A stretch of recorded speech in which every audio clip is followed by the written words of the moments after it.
bye-bye Department of Education. And I'm going to say this, bye-bye meaning see you in court. Because this is America. And even if it's not something to do with the likes of Donald Trump or Elon Musk, we have turned court into our Olympic sport. See you in court. But it will be, in theory, executive ordered away. But in reality, see you in court. But we're talking about the Department of Education, as you just heard. Why do Republicans support the dismantling of the Department of Education? Well, what's the value add? What value add does the federal Department of Education bring when you return power to states? And as a governor, I can tell you that's very important. And it's not just the money, it's the control, how those dollars are spent. All the red tape that comes with the federal Department of Education when it comes to special ed, school choice, homeschooling, charter schools, whatever it might be. Let states have those options. Look, I might disagree. I'll use an extreme example. I might disagree with Gavin Newsom in California on a lot of things. What? But believe me, California knows what their students need a heck of a lot better than a bunch of bureaucrats in Washington. So and this isn't just a MAGA idea, guys.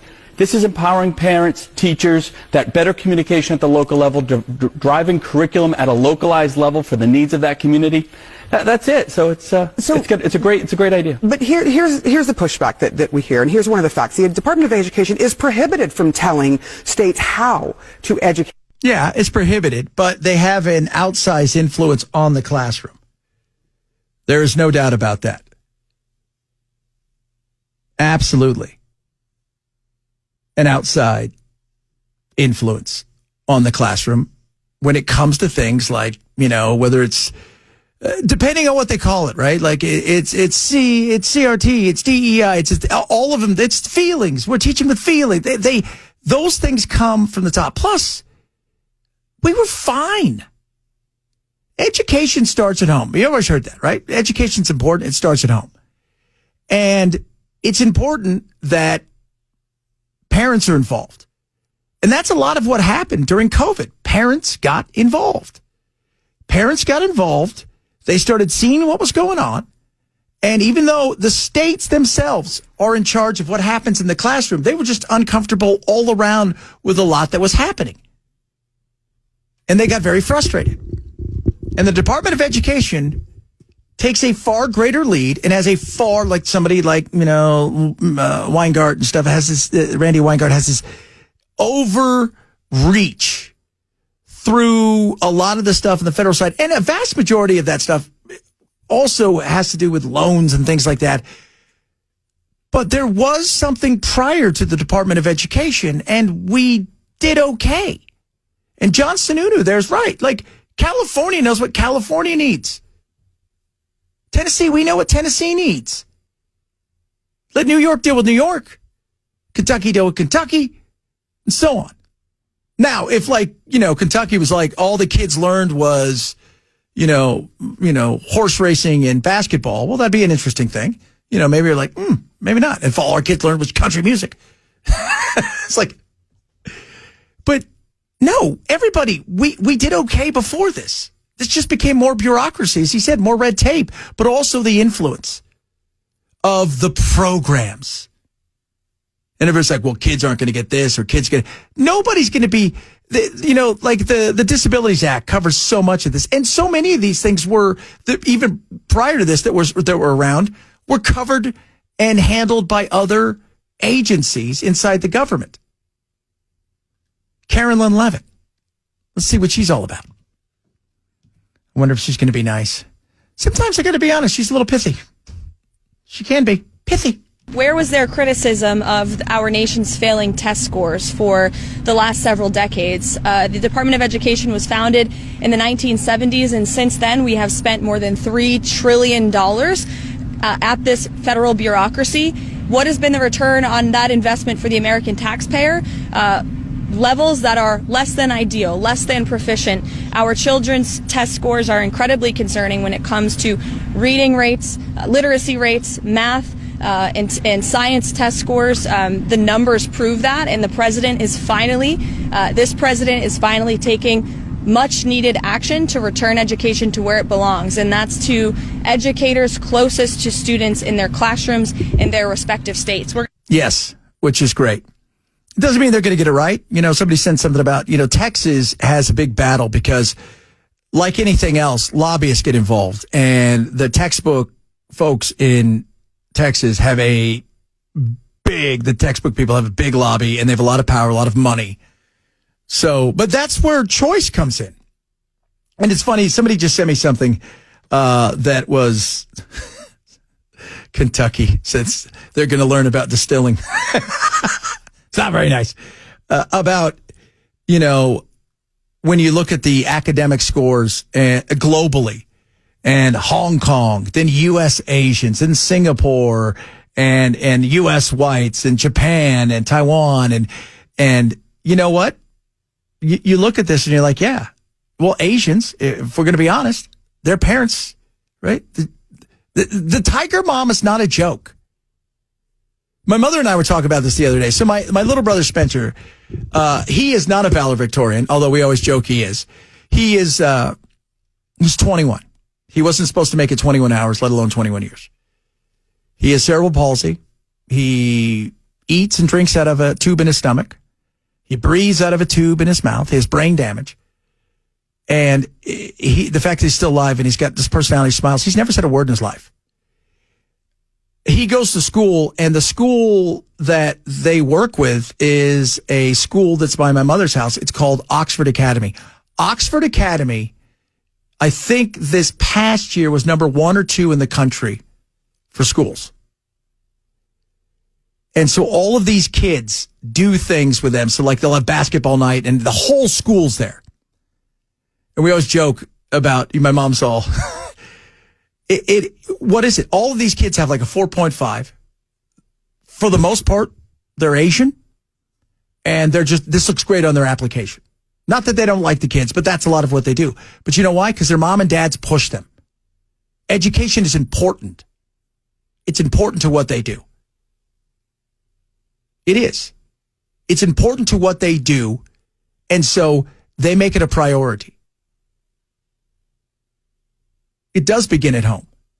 And that's why choice is important, because why should a kid who's black or white or brown or Asian, who's stuck in a poor community with a piss poor school, be stuck going there trying to get an education when he may be the only one in class that cares? We shouldn't hamstring them. We shouldn't. And I'm a big believer in choice across the board. That includes public school. It's frustrating. So it's not just about the teaching and the test, and that's all we teach for and stuff. There's a lot that goes into it. And yes, you cannot say, oh, parents they're super important. But there's also plenty of ways to get an education. And there's also, and this is vitally important, and I remind everybody of this, you get to a certain level. So in Europe, at 16, you make a choice.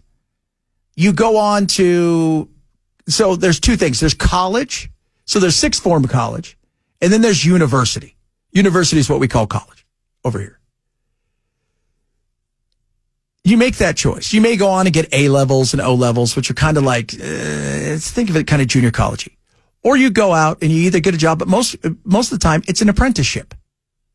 So if you want to be a glazer, and they start identifying you at like 14. They're like, hey, look, you're not great in the classroom, but you're great with your hands. And they might look at somebody who's 14 and go, this person is incredible with their, math. So they might start pushing them towards that, where they're not going to be working so much in other areas that really are going to benefit them.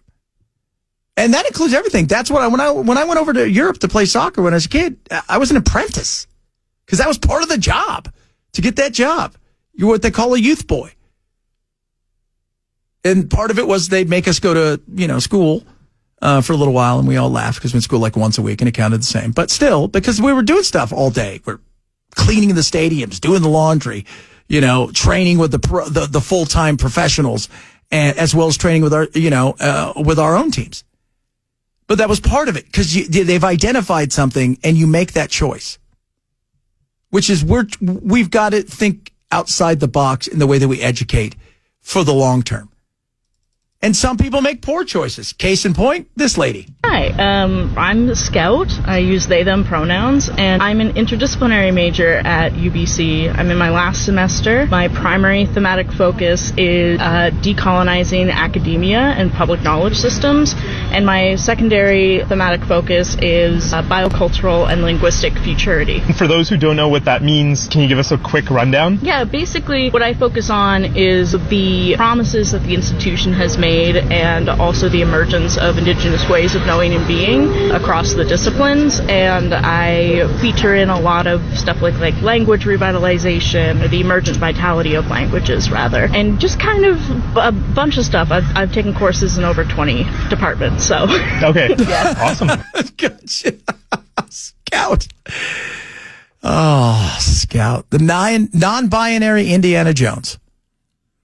Ken looked up what all that crap was earlier.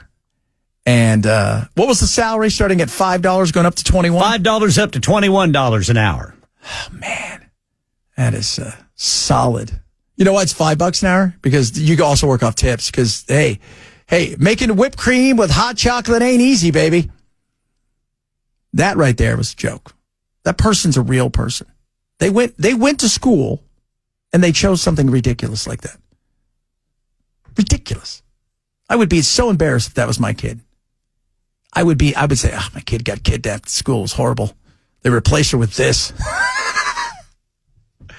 It's a rethink is good. And there's nothing wrong with changing. And the Department of Education, it's not all the Department of Education's fault. And our grades are suffering.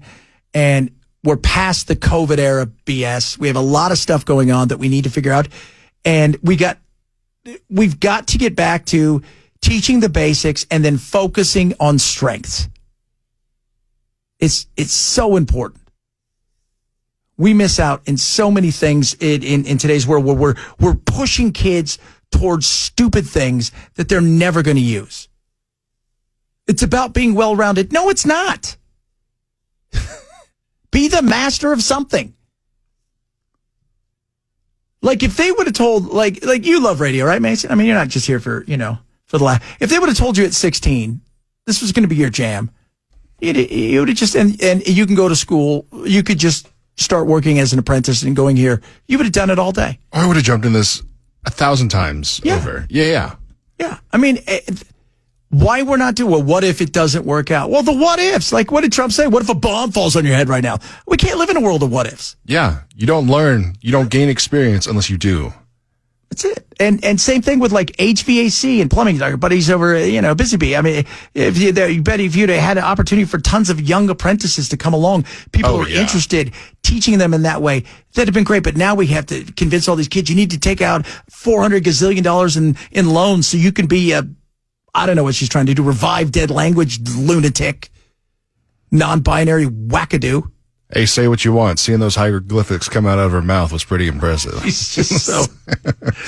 Oh, my Lord.